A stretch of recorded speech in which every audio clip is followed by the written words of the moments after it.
Welcome to Rising Tide Startups, where today's most exciting solopreneurs share their startup stories. They also deliver tangible strategies that they would implement personally if starting their business over today. Each episode is a startup masterclass. Make sure you take notes. Take it away, Kevin. Kevin Pruitt with Rising Tide Startups, and my guest today is Anthony Baxter. Anthony, thanks for joining us on Rising Tide. Well, thanks for having me. Appreciate it. Anxious to hear your story, but before we just dive in with both feet, man, tell our listeners a little bit about Anthony Baxter. Anthony Baxter. I won't talk about myself in the third person. I think that's kind of weird. But I guess entrepreneur at heart. Always wanted to be in business ever since I was a young kid. So I think business was around me. Growing up as even a toddler, I would be in my dad's businesses or be driving to meetings with him and just sort of soaking everything in as a young child. So 4 years old, my dad asked me, "What do you want to be when you're older?" And I'm sitting in the seat next to him. I said, "Dad, I want to be a dairy owner. I want to be a grocery store owner." And he said, "Why do you want to be a dairy owner?" I said, "Well, everyone just brings you lots of money." So it's all I could see as a kid. And I think, obviously that didn't eventuate, which is all right. There's nothing wrong with a dairy owner. I think they make a pretty good profit margin. But I think as a young kid, I really wanted to start my own business and to be sort of in charge of my own destiny. And entrepreneurship, I think back then wasn't as sexy as it is now. Yeah. It only had, I guess, recently over the last 5 years, I think become something that people aspire to want to be. Whereas, 10, 15 years ago, perhaps that was a very different story, and it's all about business, right? But yeah, I guess as a kid, that sort of mentality came through. At 9 years old, I was buying Game Boys from other kids at primary school. I bought and sold about 15 Game Boys. I had about $2,000 cash in my pocket, and my mum was very confused. She's like, "What's going on here? What are you doing? Are you selling drugs?" Exactly. She had no idea how I'd got this money, and I was buying them cheaper. Doing them up, writing an ad on the paper, meeting people, selling them. I'd have, parents coming to buy these Game Boys, very confused. This little young kid meeting them at the door. So yeah, I mean, that was probably where it got started for me. I really enjoyed that. I turned $1 into $5, and then I guess I did lose track and sight of my entrepreneurship roots, and I fell into the school system. High school was hard for me. I wasn't made for high school. High school was not made for me at all. And the traditional schooling system. Yeah, I basically dropped out of school. 17 years old, I went, "This isn't for me." I stopped turning up. I had strong grades, but I just, I wasn't interested at all. I wasn't passionate about it. Didn't understand why I was learning science, but I didn't want to be a scientist. And I think if I was to go back now, I'd probably enjoy it, but back then it wasn't a good time. And instead, I actually studied electrical engineering. So very, very odd choice for me. I gave it a go. I did that for 1 year, certificate of electrical engineering. I got on my hands and knees for a week. I electrocuted myself. I shot from one end of the room to the other because I forgot to turn off the circuit. Oh my gosh. I said to myself, "This is not for me." What am I doing here? So I actually fell back to my roots after that, and I did the one thing that I knew I was really good at, and that was selling. That was sales. That was communicating and building relationships with people and selling product. So 20 years old, I started selling for a telco. I was their youngest sales rep in the B2B space, and they grew very quickly to 150 salespeople in New Zealand in the space of a year. And I landed on my feet, and I was their top salesperson for 2 years, and that was awesome. That was a lot of fun. Yeah. I gave that a go for 3 years, and then I fell into this thing called digital marketing, which at the time, was very new to me. Of course, growing up around Google, Facebook, and Bebo, and all the social platforms that don't exist anymore, MySpace, it was really interesting. I had no idea from a commercial sense how it would work. But I took a job with a NASDAQ-based digital marketing company that had just opened in New Zealand. And wow, what a whirlwind that was. And I think I found something that I really loved because it was built around helping businesses grow. It was very entrepreneurship based. You know, it's all about growth, which is what I'm all about. But at the same time, I could pair that with my sales skill set that I'd learned as a young kid and at the last role that I was in. Great industry. Unfortunately, the business I worked for, I wouldn't, you know, probably not the best fit, and I didn't fall in love with the business. And I had a light bulb moment. You know, I'd fallen away from the entrepreneurship routes that I always knew I would fall into, and I said to myself, you know what, I'm going to give this a go. I truly believe I can do a better job here. It's not rocket science, you know. I'm sure I can figure it out. And I handed in my resignation, and the rest is history. You know, I started in the bedroom. Didn't know what we were doing, learned everything, late nights, YouTube, you know, calling people, asking, you know, how do I set up a Google Ads campaign? You know, it was a roller coaster, I tell you. So there wasn't any of this like running parallel tracks here where you stayed in your day job and started working this at night to try to, I mean, you just went all really in. Good question. You burned the boats, right? Well, I did burn the boats. However, I maintained a commission-only sales role with a friend who had a 2 Degrees dealership. So that was the telco that I'd previously worked at. Yeah. So I knew, you know, before I resigned, I always had my means of creating income, because I think it's not wise to leave your day job and go all in if you don't have a nest egg or investment. So. Yeah. What my day split looked like was 3 hours in the commission only role, make enough money to pay the bills, and that's it. Yep. And then all of the rest of my time in my business. Usually that would be, you know, 9 to 12, the commission only role, and then 12 to like 10 or 11 p.m. So I'd still do 8 hours of my business, and you know, there just wasn't any time for parties or PlayStation or movies or Netflix or anything like that. You know, that's a common story though with entrepreneurs. I mean, they're like, you know, you can. What's that famous saying that says, you know, I'm gonna really butcher the wording in it, but it's something like, you know, you're doing today what people won't do, so tomorrow you can have what people won't have, or something like that. I mean, you make the sacrifices early. And you knew it was a priority to you, and you're like, you know, we're all in. I'm going all in because this has got to work, you know, type thing. Exactly. I can fall back and go back to sales, but there's nothing in me that wants to do that. You know, that's right. This is what you want to do. You're stepping in the new world right here.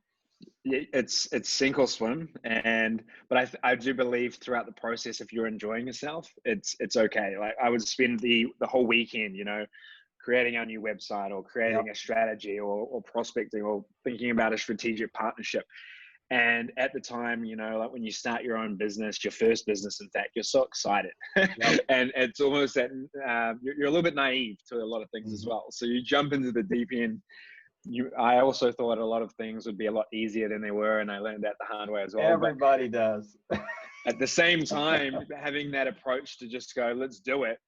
Other areas where people sort of overthink, you know, we weren't overthinking, we were executing. So at the beginning, it was like 80% execution, 20% strategy.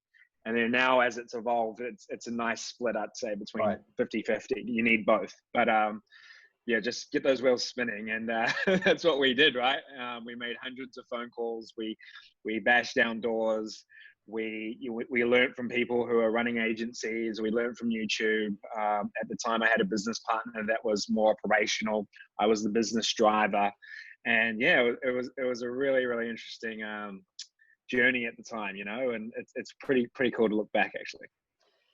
It's interesting. I want to camp on that point just for a second. I mean, you talked about you had a business partner that was kind of the operational side of things, and you were kind of like the business development, sales, you know, kind of front man sort of thing. But I have seen that work really well because people operate it kind of in their skill sets, and I've seen it operate really poorly where like the person that's the development person feels like they're carrying both people, you know, because it's like, agreed. I'm working twice as hard. You know, you're doing some books over there. I'm not trying to throw the guy on the bus, but I mean, it's interesting. I kind of want to hear your experience or maybe your thoughts on that for people that might be listening that said that might want to bring on a partner that has completely different skill set than themselves. How do you, what's some Yeah. advice you could give them on how to navigate that well?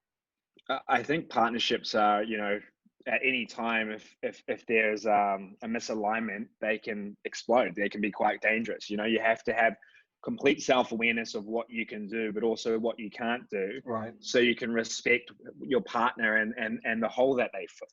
So for me, at the time, and obviously I've evolved massively. Now I can't not be operational. I can't be strategic. I can't just pretend I can't not look at the books. I've had to evolve as a CEO now. But prior, I knew that from an operational standpoint, I wasn't great at creating process and systems. And from doing the work, I'm a big picture sort of guy. I knew that if I got stuck in the detail, what took him 5 hours would take me 10 hours, because it's just not a natural skill set. Or 3 days. So going in, exactly right. Now, because I've trained that skill, it's okay. But as a natural skill set, it took a lot of time. So as long as I went into that with that opinion and that I guess respect, as well as the self-awareness, I think is the main thing. Yeah. Then it's totally fine. And even if there's it's not about the time in or time out as well. A lot of people get stuck up on that.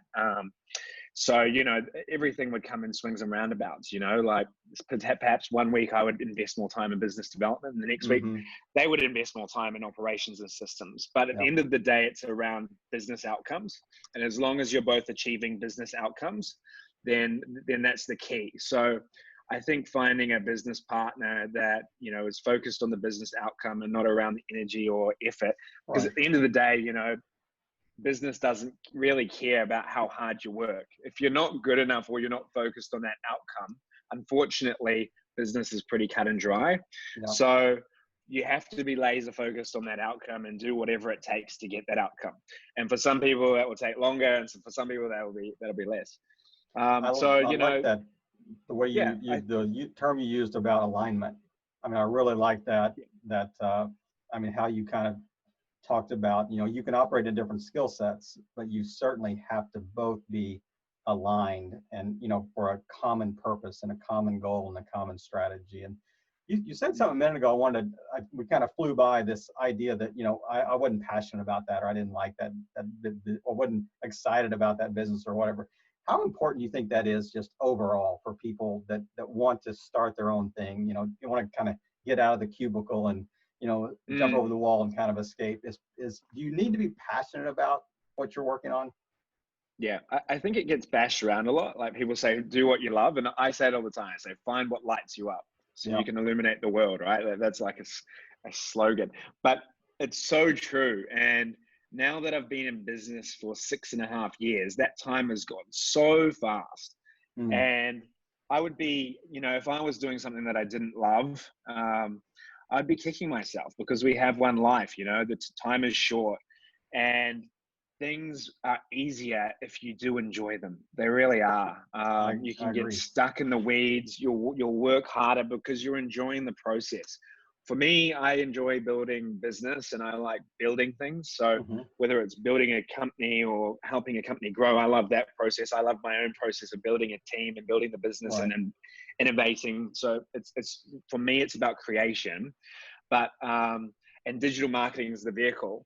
But for some people, like if you've got a true passion for, say, basketball, or you've got a true passion for music, how can you incorporate that in your business journey? Because if you're following the money, it's not a great strategy. If you follow what you love, the money will come. And there's so many niche verticals where there is a lot of money, and it's surprising, right? But I think a lot of people predicate their decisions on what they can see, like what their perception of what other people's success looks like. So they can get stuck up on making decisions that really aren't for them. They might create a business or start a business because they see a huge growth curve in an industry, but they might not genuinely love it. And my advice would be to stay away from that. Focus your first effort, energy, and attention on a business that you're passionate about. And then in the future, you can invest, you can differentiate, but if you're investing in a business, make sure you're investing in a business with a founder or operator that is passionate and loves what they do again. Yeah, because I could not agree more. Yeah. they have to be in it to either change the world, to genuinely solve a problem, or just be super passionate to improve, you know, or challenge the status quo, I think. Right. I mean, you can have a great business in copying someone else that's successful, but you will never surpass them. And No. you'll always be following them. You'll never be innovating.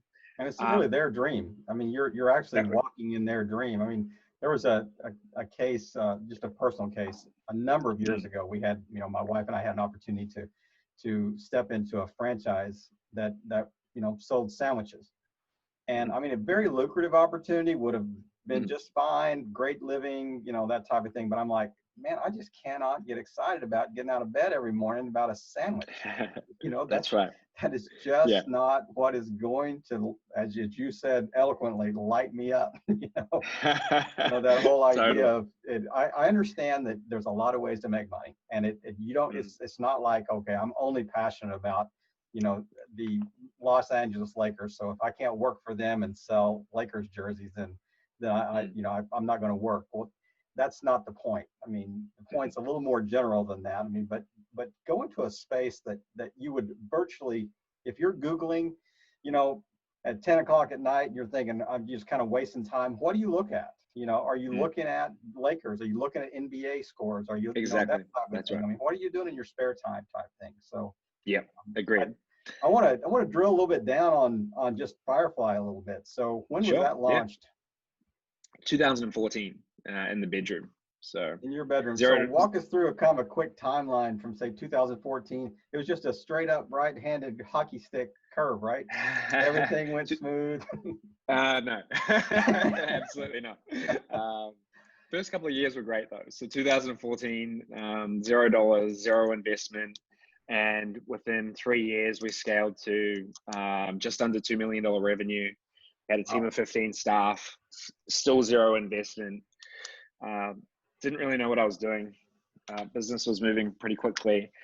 2 years after that, 2018, 2019, not enough focus on systems operations, some challenges there.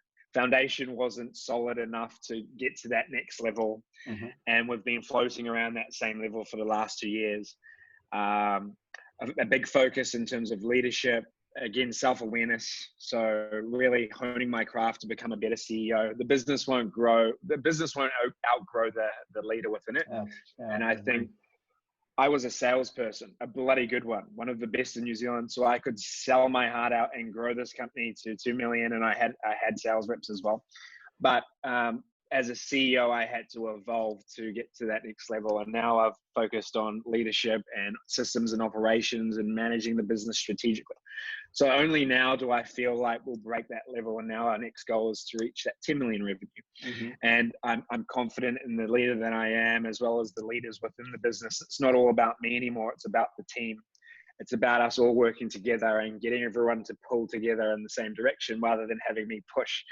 So now again, we're at the same sort of level, but we're more profitable. We have a very clear direction. I think we tried to do everything. A digital marketing agency, you hear this slogan, full service, a lot. We're a full service digital agency. Now we're very clear. It's SEO, it's Google ads, it's social ads. We have a very clear structure of how to scale those. We have very clear USPs. We are the only agency in New Zealand to guarantee rankings and traffic for our SEO proposition. No one else will put their name on that. We'll work for free if we don't hit certain milestones. So I guess now it's very clear. We have performance KPIs. We still have the brand to leverage, but we know where we're going. And I think if you look at it, we're just a lot more mature. But we're still that young, fiery brand. You know, we want to challenge the status quo, and I think we will do it. So it's going to be interesting. Maybe we could catch up in a year's time. I'll let you know how. Absolutely, yeah. It's like how do you be involved as a leader too? But so since you kind of went to the point, you said, okay, we guarantee that we're going to meet certain metrics or whatever. Have you ever had to work for free since you made that promise? No, we haven't. And that's testament to the talent, our systems and processes that we have in place. I mean, We that do alone have speaks some volumes. Yeah. Yeah, exactly. Yeah, exactly. We've forecasted 5% will not hit that milestone, and we're happy to fund that and work for free until we hit it. However, yeah, I think we're damn good at what we do, so we back what we do. The milestones as well are fairly fair and reasonable, but it's not the ultimate goal. If a lot of people want to turn $1 into 5 or $1 into 10 when they talk to us, so our KPI performance milestones ensures they receive $3 back. But it's setting the bar at a point where the risk is taken off the table, so that so a customer or business can invest without the fear. And I think that's a lot around doing any sort of transactional business. We're all thinking, what is the risk factor here? If I'm building a new house, like I need to ensure that I have trust in the builder. Or if I'm buying a new iPhone, does it do what I need it to do, whatever. So there's a lot of trust and risk analysis that we do internally. If we can take that risk off the table, particularly if we're selling something at a high ticket value, then the sales process is really a lot smoother. There's a lot less friction. So I've got a question I really want you to drill down on, and this I didn't send you this question ahead of time, so I'm gonna pick your brain here as a digital marketing expert. So I interview a lot of people that are kind of in this space, and they talk about how do we increase just visibility through SEO and ad spend and all that. So the question is, like, is it directly proportional, say ad spend and increase in SEO to increase in sales? Is that almost universal across every industry, or are you seeing that it's not quite as good as it used to be, or maybe it's even better than it used to be? Say 2 years ago. Have you seen any noticeable difference in the last couple of years or so? So the question is, have certain channels plateaued, or has that growth curve been linear? Is that sort of question? What's the ROI? I guess SEO, sure, ad spend, that type of thing. Have you seen a difference? So a lot of channels, right? There's a lot of channel options, and I think certain channels are getting harder and harder and harder as competitors jump in, and particularly in APAC, in Australia and New Zealand. I think there's still people out there that haven't done SEO or haven't done Google ads or still haven't jumped on the Facebook ads bandwagon. And then you have these other channels like LinkedIn, which I've been a very big advocate of LinkedIn for 10 years. I was on LinkedIn when I was 19 when it first started, and so you have early adopters, I think, as well, and particularly if you can get into a channel as an early adopter and find your target audience and market to them via that channel, you can see incredible results. So to answer your question, there's certain channels that I think work better for certain businesses, and our approach to it is we're completely channel agnostic. So if you're an insurance broker, I'm probably not going to recommend Google ads, as you're looking at about $40 to $50 per click on Google. Whereas on Facebook ads, we can grow your brand and your leads simultaneously, reach the market you're trying to target, and we can see a cost per click of $1. So depending on the business that we're talking to, we'll need to have a look at all of the channels available, and not have this predisposed idea of what we think is going to work. And yeah, as I said, like a couple of our businesses that we worked with when we started Firefly, physios, for example. In 2014, we grew a physio branch from 1 branch to 15 branches. He managed to open 15 branches in the space of 2 years. And the return on investment from his campaign was over 40. So for every dollar he put into the campaign, he got $40 back. That's incredible. That's incredible, right? ROI. Now, same space now, 2020, probably talk prior to COVID-19. So just before COVID-19, we're looking at a return on investment of about around 1 in 5. So, which still is not bad. I mean, see, 1 in 5, that's not still bad. Yeah, absolutely. I mean, still good. If you're going like a 2 to 1, and somebody says, "Oh, we get 5 to 1," you're going, "Wow, that's an incredible increase." But when you did 40 the year before, and now you're doing 5, you're thinking, well, obviously the market's saturated. type thing. You know, you kind of have that mentality. That's right. And That's right. you touched on a little bit the whole idea of COVID. How have you seen that impact your business, and how are you kind of leading your team through that? Yeah. Well, so I'm an optimist by nature. I can tell that. Yeah, but at the same time, you need to apply a realist approach. So, like a lot of businesses, we had to cut costs. We needed to identify growth markets. We needed to just really analyze and look at what was happening. And once we had a grasp of what was going on, we moved very quickly. So, my approach to COVID has been very different to a lot of businesses. I've cut back on costs, but I haven't cut back to a point where I've, I guess, you know, come to a point where I couldn't handle the growth off the back of it. Mm-hmm. And I've actually managed to grow the business through this situation, because we have focused on looking at industries that can grow through this space. I basically don't want to partake in this position. Put it that way. I refuse to partake. Has your team actually, have you grown your team, or you just kind of have some new revenue sources through this, or what? I mean, it's a pretty short period of time. It's only a couple of months, so I mean, it's kind of hard to say. Yeah. So we actually had our biggest month of new client growth last month.